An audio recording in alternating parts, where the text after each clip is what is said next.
Rainy day.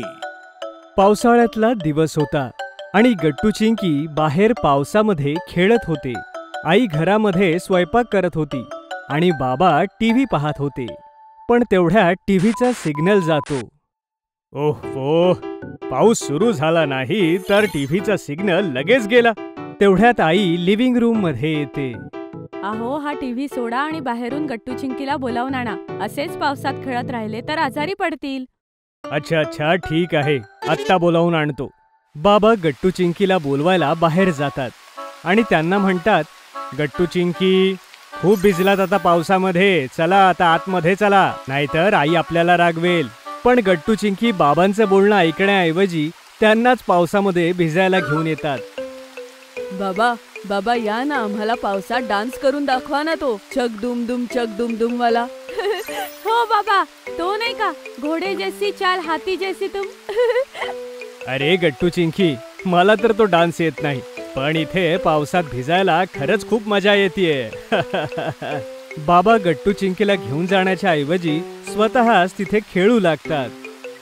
बाबा बाबा, चला ना, इतकं मस्त वातावरण आहे की आपण जवळच्या दुकानातून गरम गरम चाट खाऊया.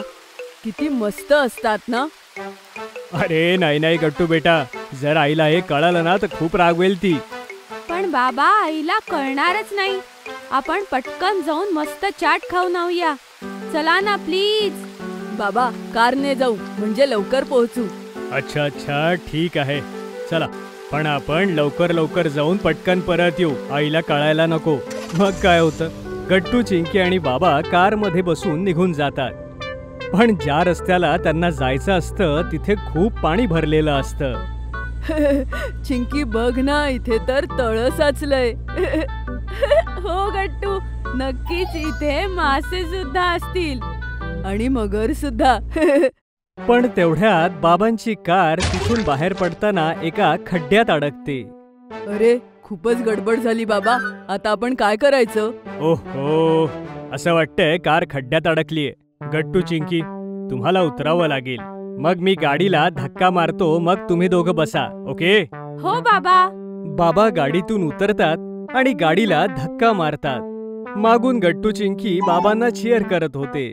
खूप मेहनतीनंतर शेवटी त्यांची कार खड्ड्यातून बाहेर येते.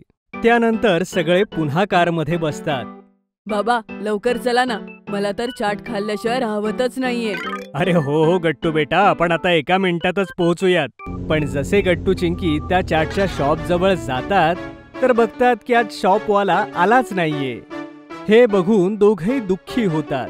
हे काय, आज तर चाटवाले काका आलेच नाही. आता काय करायचं बाबा?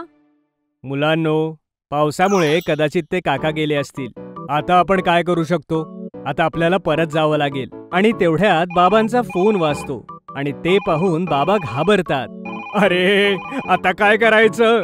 आता आईचा फोन आहे. अरे बापरे, आईचा फोन. घे गट्टू, तूच आईशी बोल. पण बाबा.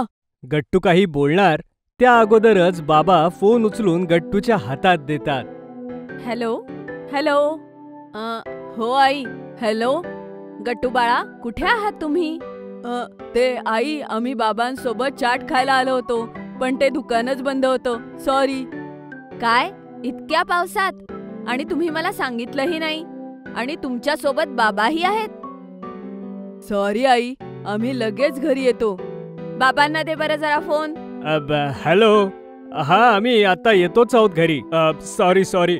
बरं ठीक आहे, पण तुम्ही जर मला विचारलं असतं तर हे असं सगळं झालंच नसतं, कारण मी घरीच मस्तपैकी आलू चाट बनवलं होतं. हे ऐकून गट्टू चिंकी आणि बाबा एकत्रच म्हणतात, काय? आलू चाट? ओहो, आम्ही इतक्या लांब आलो पण चाट तर आमच्या घरीच वाट बघत होते. ठीक आहे, आता आम्ही लगेच येतो घरी. बाबा फोन ठेवून गाडी फिरवतात. पण ते या वेळेला दुसऱ्या मार्गाने परत चालले होते. बाबा, हा तर वेगळाच रस्ता आहे. हो गट्टू, त्या रस्त्यावर खूप पाणी साचलं होतं ना, म्हणून या रस्त्याने आलोय, गाडी फसू नये म्हणून.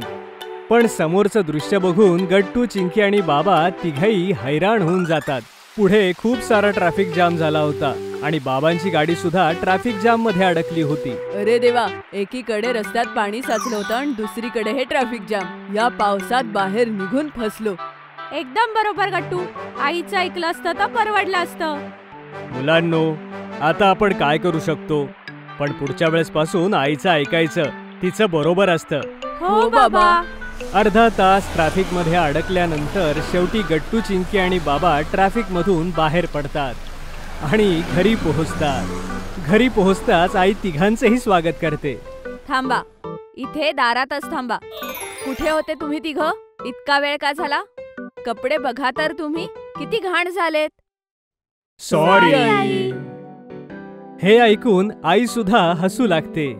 अरे, ते खरं तर आम्ही ट्रॅफिक मध्ये अडकलो होतो. हो आई, आणि आपली गाडी तर खड्ड्यात अडकली होती. आणि चाटवालाही नव्हता. म्हणूनच म्हणत असते की नेहमी माझा ऐका.